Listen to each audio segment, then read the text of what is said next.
MOS Goh Pei Ming.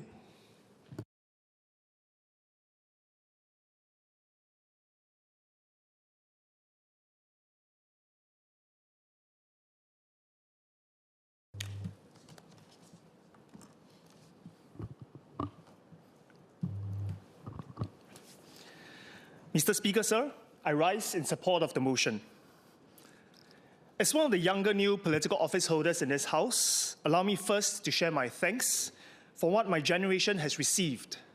Then, Mr. Speaker, amidst the many challenges that Singapore faces, I would like to speak about our children and their childhoods, and offer some suggestions on how we can help our next generation thrive.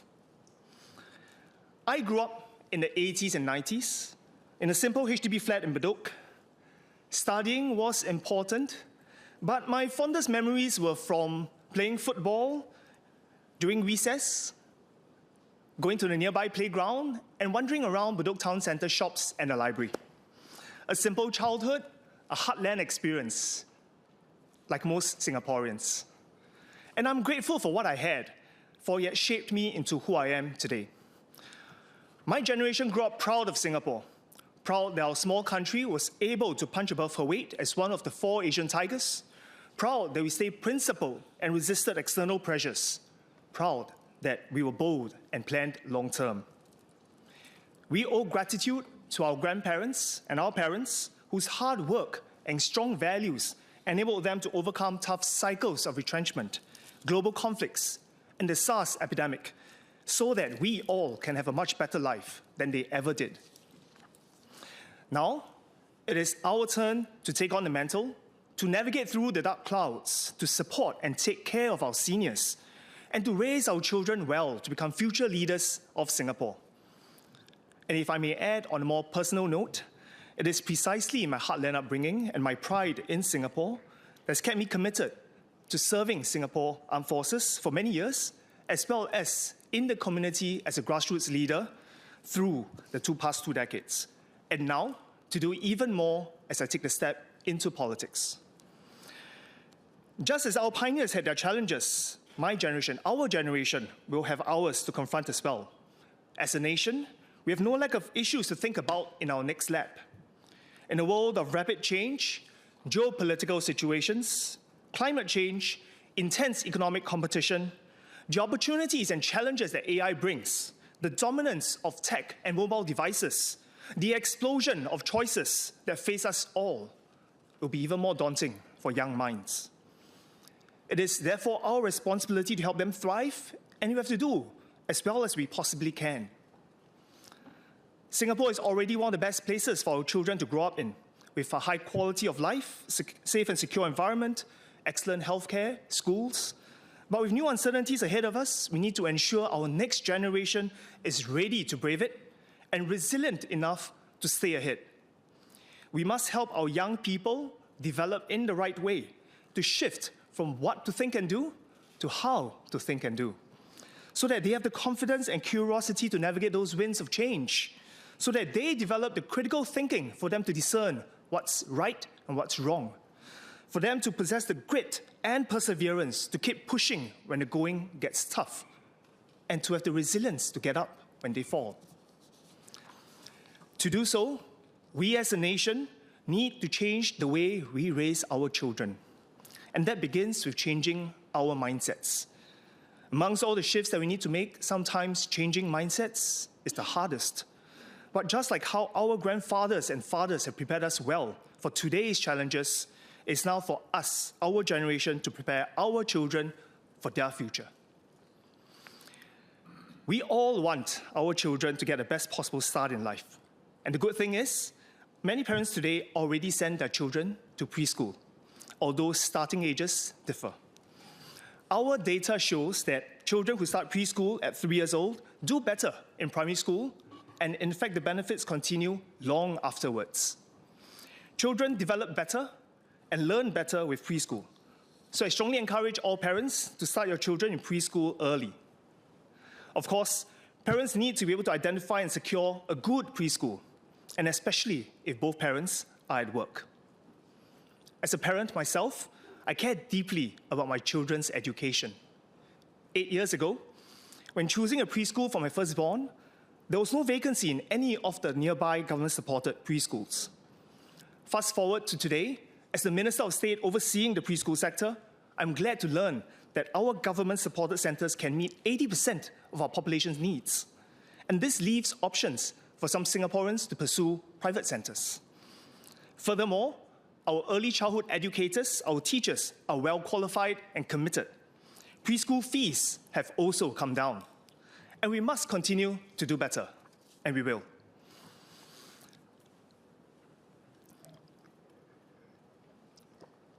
I had a chat recently with a young couple. Marine Parade is a mature estate, but we do have our fair share of young parents. They grew up in the East, like myself. They are happy, living and starting a family in Marine Parade, even though they did start the conversation by telling me they were disappointed they didn't get to vote in the recent GE. But it was a good reminder to me to never take our residents' trust for granted. They subsequently went on to share their concerns about the academic pressures that your young child already faces. I want to make the point that the best start in life is not about pushing learning earlier. It is not about studying ahead of the school curriculum, and it's not about outdoing their peers academically. Growing up, I recall having friends around me being drilled in abacus classes to help with their math. And there are many more examples like that. Don't get me wrong, our children must develop and must have good numeracy and literacy skills because it's important in life to go on. But I think Singapore as a country, we are already doing well in these areas. The way to give our children the best start in life is to build them up well, to make sure they have a proper childhood. A childhood rich with opportunities to develop important values that will help them to become inventive, resilient, and flexible. A childhood where they truly learn to be a good person as opposed to just being academically clever. When you're a young child, the most powerful lessons, the most powerful learning comes not from books, not from tuition centers, but from experiences. Our children need a childhood where they can enjoy the freedom to explore and learn from their own experiences, because that's how they learn best. I learned about a butterfly's life cycle from keeping a caterpillar. I was pretty good at playing marbles, and that helped me quickly understand Newton's laws on action and reaction many years later. It was my own experimentation and playful experience that taught me these powerful lessons and more. Our children need such experiences to grow their curiosity for a lifetime of learning. Bring them out to our parks and our playgrounds. They need to learn through doing and experiencing for themselves. Let the world be the classroom. But child development is not just about intentional learning experiences. There is much to learn through play, unstructured play. Increasingly, research shows that play enhances our children's brain development. New neural pathways are formed when children play. These lay important foundations for problem solving, creativity, and emotional regulation. There are important lessons from play that every child deserves. From playing 5 stones and 0 point, my generation honed our hand-eye, leg-eye coordination and learned how to focus and persevere. From falling from a swing, we learned about resilience. It is not how we fall, but how we get up and swing faster and higher. From the pain of blisters that came from playing football barefoot, we learned about consequences and how to keep ourselves safe in the future.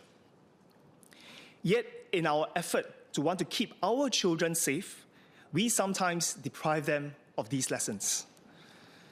And while we ironically overprotect in the real world, we may have underprotected in the virtual world, allowing our children to indulge in their devices. After MOH's advice on screen time for young children, parents are anxious. Parents say it's not easy to pull back on those devices. My own child will also argue with me that digital play is also a form of play. While that's true, the constant sensory stimulation releases dopamine, not a bad thing in controlled quantities, but when done in excess, its effects are no different from gambling and substance abuse. So, what can we do? We can do more to support our families to dial back on screen use. Not sudden, total withdrawal, but progressive changes. For a start, one simple change is to devote more time and energy to interacting with our children face to face and listening to them. Rebalance away from tuition centers, away from devices, and cater more time for play. Yes, it might mean sacrificing some peace and rest for us caregivers, but nothing beats spending quality family time together. And for those of us who need to work long hours to make ends meet, our communities and our schools can do more to engage our children meaningfully. Finally, our children need to learn from and interact with other children. And from there, they can grow to become more communicative, more caring, and more emotionally balanced. Growing up, I recall playing many variations of catching at the playground, in the void decks, what the catcher can and cannot do. We made up our own rules and played by them. We learned to convince, to negotiate, to compromise. We learned how to share. We can be playing football and basketball on opposite ends of the same court. And through it all, more importantly, we found ourselves friends, best friends. Friends that we can reliably call upon later in life, friends that ChatGPT can never replace. An article I read on World Suicide Prevention Day a couple of weeks ago emphasized how important friends are in helping us navigate the stresses and storms of life. Through supporting one another, our children can learn about care, about compassion, about empathy, and these are important in building a we-first society. So let us help families rebalance. More real time, less screen time. More play, less pressure.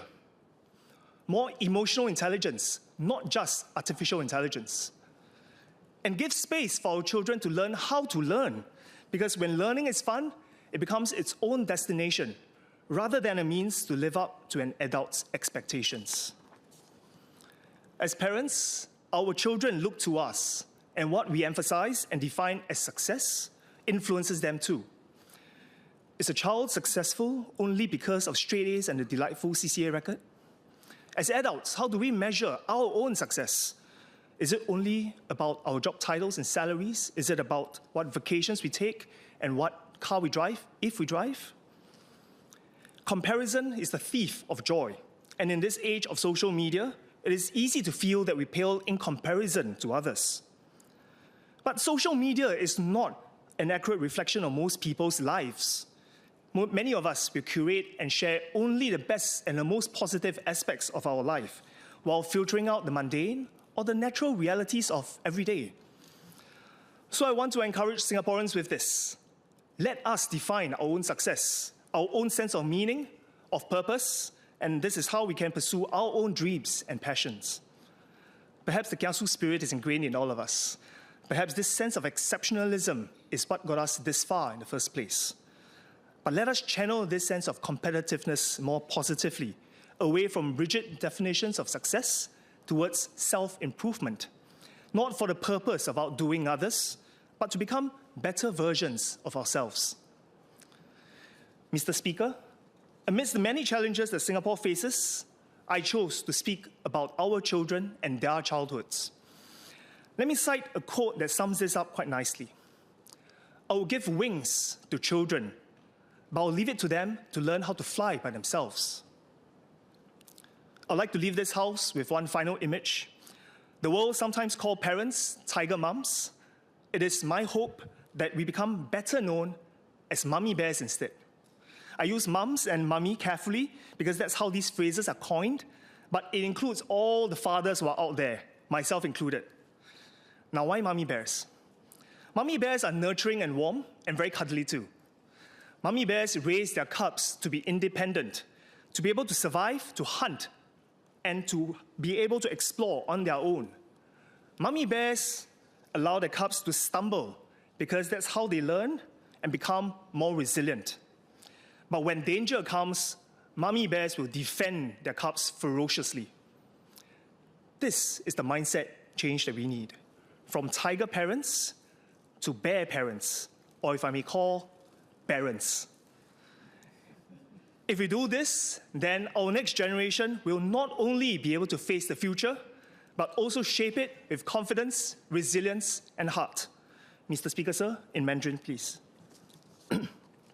国会议长、各位国会议员，大家下午好。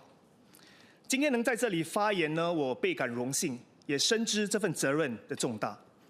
作为年轻的一代，我要感谢父母和祖辈的辛勤付出，他们经历过经济起伏、区域动荡和疫情的考验，靠着不懈的努力耕耘，才能让我们这一代拥有更好的生活。